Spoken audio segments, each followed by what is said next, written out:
मुझे बताएं। देखिए, सबसे पहले तो मैं आपके चैनल को बधाई देता हूँ कि आप जो है इस न्यूज़ को दिखा रहे हैं। जहाँ तक सवाल है, आप सवाल पूछिए। क्या लग रहा है इस बार 400 पार विपक्ष भाजपा कह रही है, इस बार 400 से पार होगी? देखिए, अब 400 पार होती है कि 400 हार होती है, जी मैं भविष्यवक्ता नहीं हूँ, जी लेकिन यह जान लीजिए, ये इंडिया गठबंधन की सरकार बनने जा रही है और यूपी में बलिया, घोसी, आजमगढ़ और गाजीपुर, ये चारों सीटें जो है सपा जीत रही है। और ओम प्रकाश राजभर कह रहे हैं कि हमारे साथ राजभर बिरादरी एकदम कदम से कदम पर चला रही देखिए है। सर, ऐसा है जी। कि ओम प्रकाश राजभर को तो मीडिया झूठे यहाँ पर प्रश्रय दे रही है। ओम प्रकाश राजभर यहाँ पर लड़ाई में है ही नहीं है।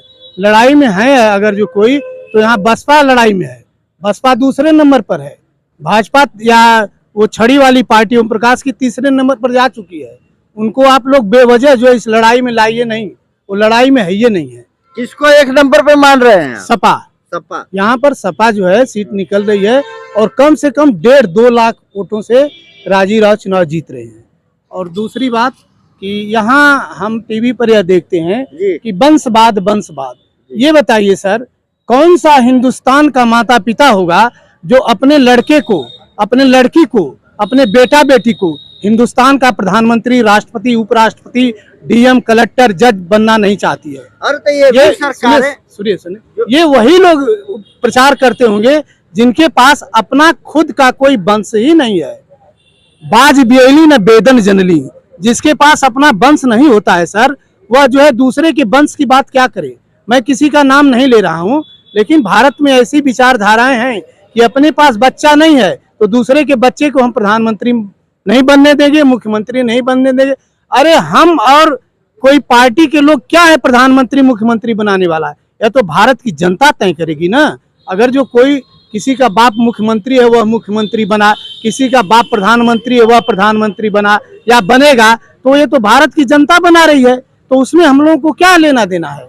और तो जब पद की बात करें तो हमारे दलित महिला जो कि द्रौपदी मुर्मू इस समय भारत की राष्ट्रपति हैं। जी, भारत की राष्ट्रपति जी। हैं, यह जो है मैं उनको बधाई देता हूँ, जी। वो सही बात है।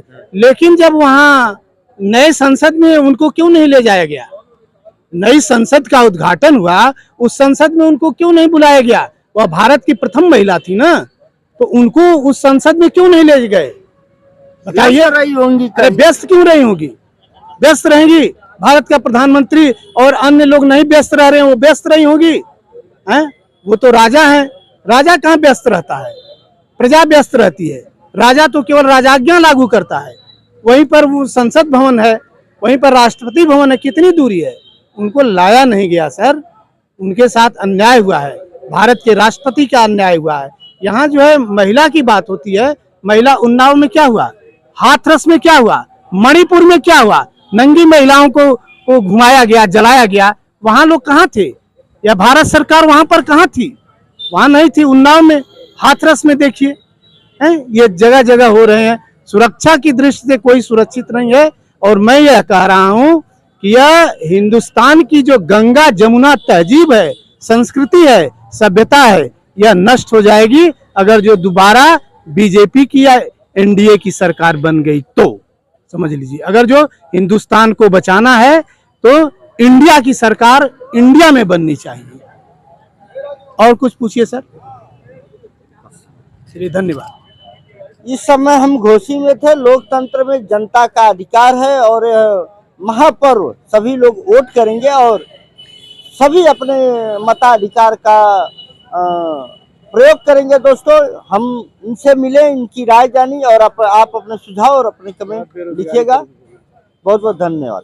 क्या बेरोजगारी बताएं? बेरोजगारी पर सर ये हम कह रहे हैं कि जो 10 साल से लड़के हैं, हम जानते हैं उन लोगों को नौकरी नहीं मिल रही है और वो लोग ओवर एज हो रहे हैं। अगर जो नौकरी नहीं मिलेगी, वो कुंठित हो जाएंगे, तो क्या करेंगे?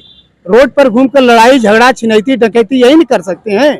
तो इस सरकार तो कह रही है कि आप अपना स्वरोजगार करें। अरे स्वरोजगार कहाँ करें? हम MA BA PhD करके पकौड़ा तलने जाएं, तब तो भारतवर्ष के जितने भी विद्यालय इसको बंद कर देना चाहिए।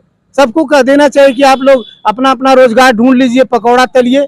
ये माँ बाप जो है कर्ज लेकर बच्चों को पढ़ाते हैं, उसमें तो पैसा नहीं जाएगा, वो तो पैसा बचेगा।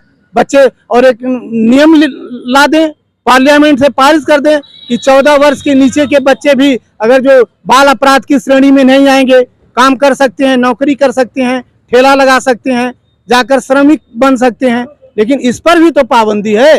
तो माँ बाप का क्यों खिलाएंगे बच्चों को, कहाँ से खिलाएंगे? माँ बाप की भी तो एक हैसियत होनी चाहिए। नहीं तो कह तो रहे हैं विश्वकर्मा योजना हमने चलाई है, खादी ग्राम उद्योग है, नहीं नहीं, ये ऋण दे रहे नहीं हैं। नहीं, ये विश्वकर्मा योजना में कितने लोग काम पाएंगे? भारतवर्ष की कितनी जनसंख्या उसमें काम कर सकती है? कितने लोग बसुला और आरी चला सकते हैं? कितने लोग लोहे का काम कर सकते हैं? सारे लोग वही कर लें। अरे सरकार को चाहिए कि जैसे होमगार्ड वाली नियुक्ति हुई थी, मानदेय पर शिक्षा मित्र हुए थे, वैसे ही 20, 22, 25, 30 हजार वेतन निर्धारित करके कम से कम 10 लाख की भर्ती करनी चाहिए एक साल में। एक साल में कम से कम हर साल 10 लाख की भर्ती करनी चाहिए, वेतन घटाकर। और जितने भी राजपत्रित अधिकारी हैं, इन लोगों का वेतन हाफ कर देना चाहिए, आधा कर देना चाहिए, 50% की कटौती करके, और वह बेरोजगारों में रोजगार देकर उन लोगों को उससे वेतन देना चाहिए। यह भारतवर्ष के लिए मेरा एक सुझाव है। मैं MA PhD हूँ सर, लेकिन बेरोजगार हूँ, जान लीजिए, बेरोजगार हूँ। आप PhD हैं? PhD हूँ, रोजगार हूँ, बेरोजगार हूँ, रोजगार नहीं मिला। चलिए दोस्तों, हम इस समय हमारे लगभग इनकी उम्र करीब 50 के करीब होगी, 52 साल है सर। 52 साल है। और इन्होंने अपनी दर्द बयां की कि कहीं सांसद, विधायक, नेता जो पेंशन पाते हैं और बड़े बड़े सैलरी और बड़े बड़े भत्ते के हकदार होते हैं, क्यों न हमारे आर्मी के जवान और हमारे पुलिस और हमारे सरकारी कर्मचारी भी पेंशन के हकदार हों और रोजगार मिले। हम यहाँ पे लोगों के बीच थे, लोगों से राय जानी और आपको दिखाई। और बाकी आपके सुझाव और आपके कमेंट सादर आमंत्रित है। बहुत बहुत धन्यवाद, नमस्कार।